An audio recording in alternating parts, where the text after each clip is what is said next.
வழக்கமான கூட்டத்தில் வியூ ஏற்கனவே ரசீது பதிவை செய்துவிட்டார். மொத்தத்தை நீங்கள் இங்கே காணலாம். வியூ இப்போது பணம் செலுத்தும் பதிவை செய்ய போகிறது.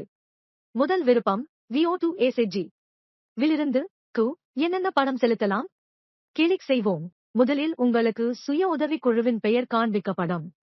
நாம் ரொக்கமாகவோ அல்லது வங்கியாகவோ பணம் பெறும்போதோ அல்லது செலுத்தும் போதோ நமது ரொக்க இருப்பு மற்றும் வங்கி இருப்பு குறைந்து கொண்டே இருக்கும். இதை நீங்கள் மனதில் கொள்ள வேண்டும். இங்கே நாம் ஆர்த்தி மகிழா சுய உதவிக் குழுவை தேர்ந்தெடுத்துள்ளோம். முதலில் கடன் கோரிக்கை, கடன் வழங்கல் மற்றும் பிற கொடுப்பனவுகள் வரும். கடன் கோரிக்கையை தேர்ந்தெடுப்போம். நாம் பிளஸ் பொத்தானை கிளிக் செய்வோம். முன்மொழியப்பட்ட தொகை. அவர்கள் எவ்வளவு கோருகிறார்கள்? 50,000 ரூபாய். கடன் காலம் 20 மாதங்களுக்கு முன்பு. கோரிக்கை செல்லுபடியாகும். இந்த கோரிக்கை எவ்வளவு காலம் செல்லுபடியாகும்? கோரிக்கைகள் ஜூலை 1ஆம் தேதி வரை செல்லுபடியாகும் என்று கருதப்படும். நாங்கள் தரவை சேமிப்போம். இந்த வழியில் கோரிக்கை உருவாக்கப்படும். கோரிக்கை அங்கீகரிக்கப்பட்ட பின்னரே நீங்கள் கடனை வழங்க முடியும். நீங்கள் கடன் வழங்கல் தாவலை கிளிக் செய்யும்போது நீங்கள் செய்த கோரிக்கையை பார்ப்பீர்கள். திருத்து பொத்தானை கிளிக் செய்து நிதி மூலத்தை தேர்ந்தெடுப்பதன் மூலம் நீங்கள் கடனை வழங்கலாம்.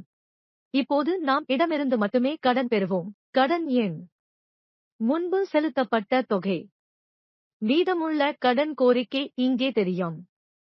இன்று கடன் வழங்கப்பட்டது. நாங்கள் 5,000 ரூபாய் செலுத்துகிறோம். பணம் செலுத்தும் முறை ரொக்கமாகவோ அல்லது வங்கி மூலமாகவோ இருக்கும். நீங்கள் தேர்ந்தெடுப்பீர்கள். நாங்கள் அதை வங்கியில் செய்வோம். வங்கியை தேர்ந்தெடுத்து கொடுக்கப்பட்ட காசோலை எண்ணை உள்ளிடுவோம். கூட்ட தேதி செலுத்தப்பட்டது. சந்திப்பு தேதி இருக்கும். வட்டி விகிதம் 9%.